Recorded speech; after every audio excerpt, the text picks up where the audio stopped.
hanya untuk jadi pembangkang. Tetapi lepas 2008 orang dah cakap dah bahawa kita boleh ambil Putrajaya. Boleh atau tidak ambil Putrajaya? Bawah apa nampak? Dulu tak nampak. Hadirin sekalian, oleh itu perpaduan ini mesti dikekalkan. Orang kata macam mana kamu kawan dengan DAP? Kita mesyuarat, kita bincang. DAP terima apa yang ada dalam perlembagaan Islam, agama persekutuan. DAP terima pasal 153 hak istimewa orang Melayu, Islam sebagai agama persekutuan yang Pertuan Agung menguasai agama, dan pasal-pasal beasiswa dan hak yang lain, pegawai kerajaan dan sebagainya. Hak istimewa Melayu itu diterima oleh DAP. Maka kalau itu mereka terima, maka kita buat konvensi yang pertama.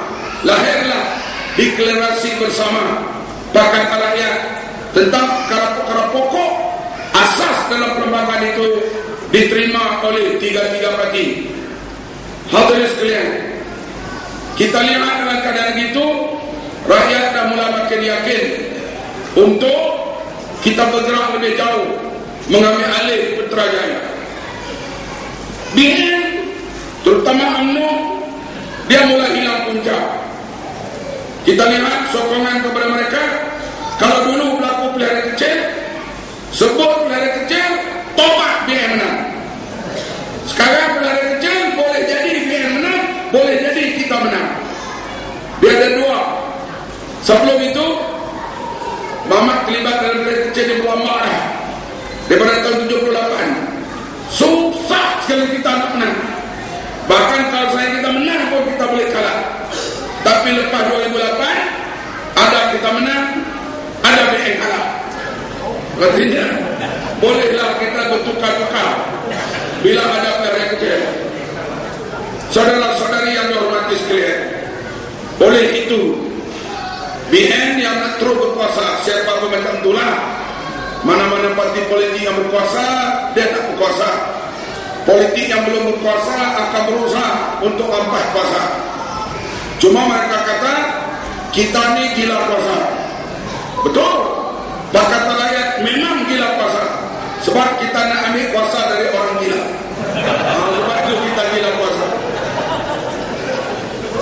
Hadirin sekalian, cara mereka nak tahan, mereka tak boleh cara macam dulu. Yang dulu saya sebut mereka guna isu pembangunan atau beasiswa. Tengok anak kita sekolah, siapa yang bagi duitnya? Kerajaan UMNO. Kerajaan PAS beri apa? DAP beri apa? Pembangunan sekolah, makmal, balai polis, siapa yang buat? Tunjuk satu projek yang Pakatan Rakyat ataupun PAS buat. Ada tak? Tak ada. Semua kerajaan UMNO buat. Ini hujah yang digunakan dahulu. Sekarang hujah itu tak dapat digunakan lagi. Sebab rakyat makin cerdik, rakyat makin faham siapa yang memerintah, mereka lah yang akan buat pembangunan. Rakyat sekarang persoal ialah pembangunan itu ada rasuah atau tidak, menyeleweng atau tidak. Ini yang dipersoalkan oleh rakyat sekarang. Bila isu pembangunan tak dapat mereka gunakan lagi, lalu mereka guna sekarang ini yang saya sebut baru ni, saya ulang lagi, ini penting, iaitulah 3R, iaitu racial, perkauman, royal, raja-raja, yang ketiga religion, agama. Inilah 3 isu utama yang digunakan oleh UMNO untuk menarik sokongan undi kepada mereka. Mereka main isu perkauman, mereka main isu agama. Tiba-tiba tuduh yang berhormat Teresa Koch menghalang orang Islam azan di Selangor. Tuduhan itu betul ke tidak? Betul ke tidak tuduhan itu? Tuduhan Teresa Koch melarang orang Islam azan tersangkut ditahan di bawah ASA. Utusan punya buat cerita, dia keluar dari ASA, dia saman utusan dan menang. Tapi mereka main isu ini macam-macam, isu murtad. Mereka main isu murtad, isu lingkungan, menghina Johor. Sayyidina Sultan Johor rasa tertulis, rakyat Johor ngamuk bila lingkungan pergi ceramah di sana, mereka buat tunjuk rasaan, lingkungan jangan masuk Johor.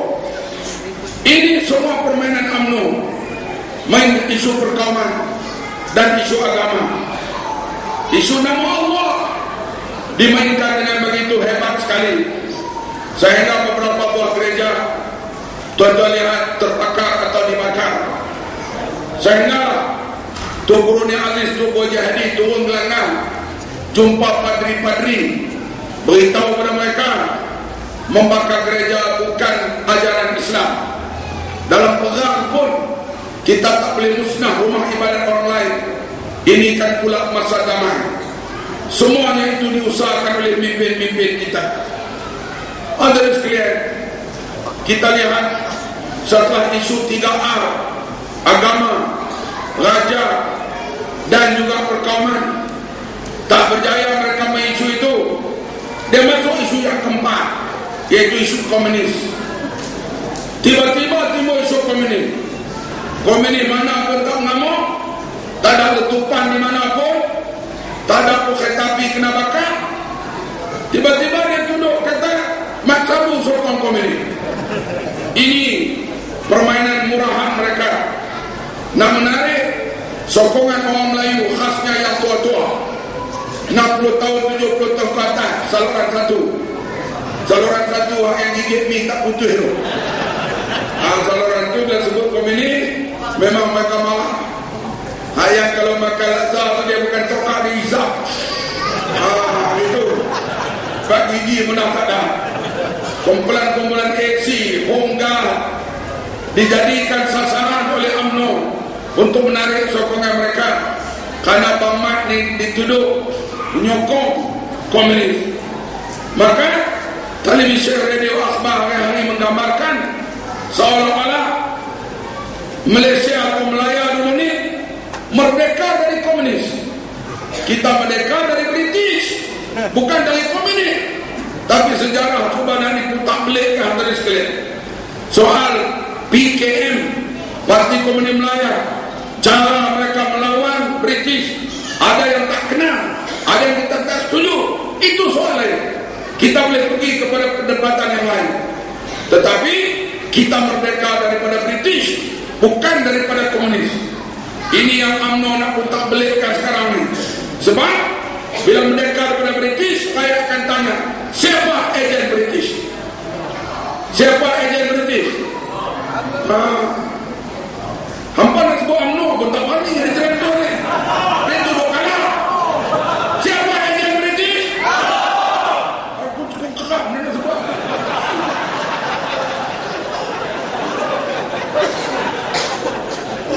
Siapa ejen British? Tengok keikannya itu kok ada EKK banyak. Siapa ejen British? Baru boleh menang. Sebab itu dia nak putarkan isu ini. Dia kata kita merdeka daripada komunis, kita merdeka daripada British. Komunis halal. Mereka mengganas, mereka buat cara serangan yang tak kena dan sebagainya, kita minta yang lain. Tapi kita merdeka daripada British. Yang lawan British ni Tok Janggut, Mak Kilau, Datuk Bahaman, Dr. Rohanuddin, Tok Sabo, Rosli Dobi, Dol Sati, banyak lagi.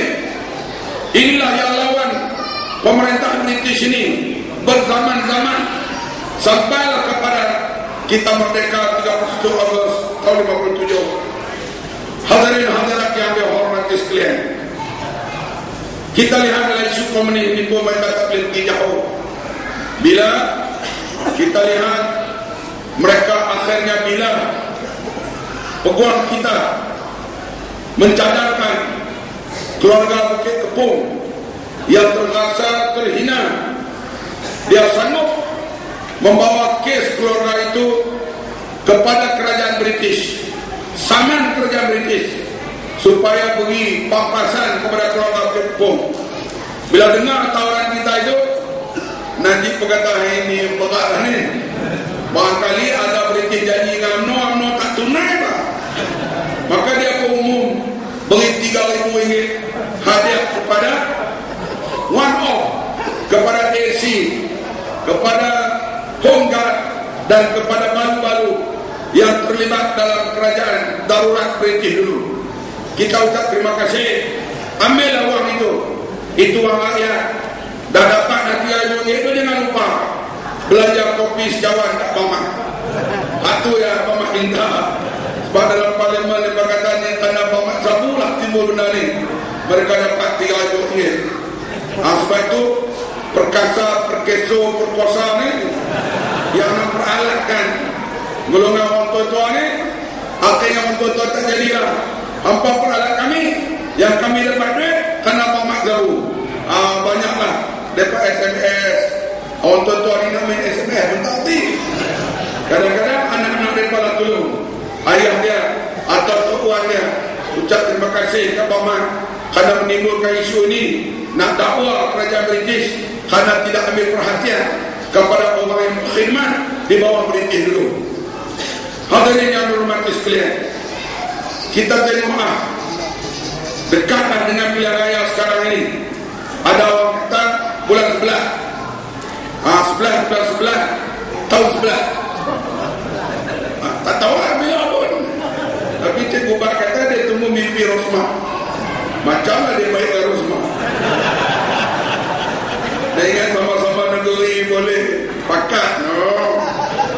Hadirin hormati sekalian, kita lihat apa yang berlaku hadirin sekalian.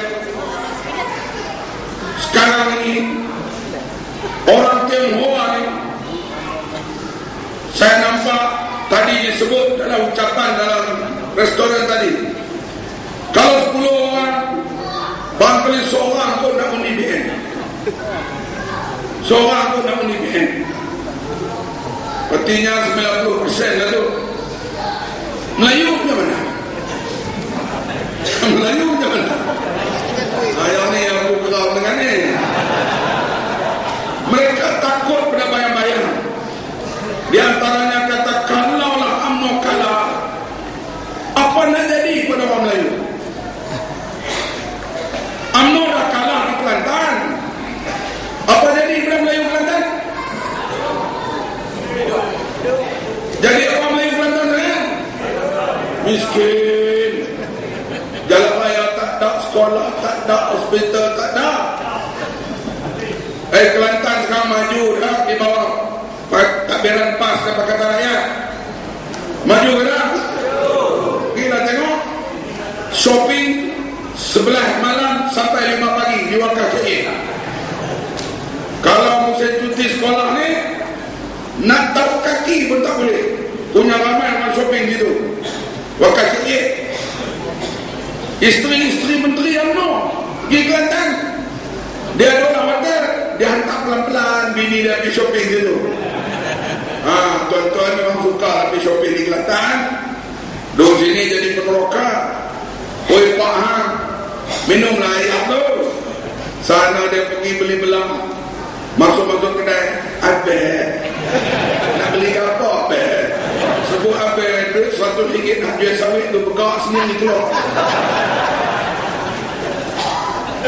Kelantan masalah pembangunan ada kurang ada lebih, tetapi lebih baik daripada di bawah Barisan Nasional. Betul kan? Pulau Pinang biar kalah, Melayu mampu habis ke sana? Pertama kali di AP jadi Ketua Menteri. Teruk aku. Apa jadi Melayu Pulau Pinang sekarang ni? Surau tak ada, masjid tak ada, semua tak ada. Lim Guan Eng 29 hari bulan Ramadan tahun ini, dia buka